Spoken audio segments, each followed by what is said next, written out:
But we've known essentially since for the last 50 years that when you look at the same person over several decades, it's actually very normal for us to maintain function. So like the Seattle Longitudinal Study was run by a guy called Warner Shai in Seattle. And it was one of the first studies where they measured cognitive function in the same people every 7 years for several decades. And like every 7 years, they measured the same people and brought in new people. And so they ended up with people who were like in their 20s up to over 100 years old.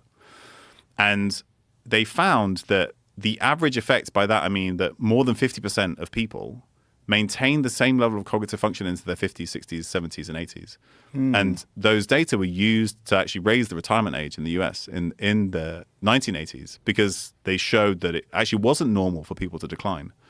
But the problem is now we've embodied this idea that as you get older, you will decline.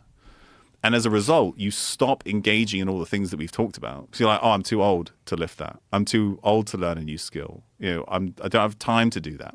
And as a result, right, it's a self-fulfilling prophecy. You stop engaging in those processes and decline happens as a result. But if we know that it's possible to maintain function and we continue to engage in those processes, the norm should be that function is maintained.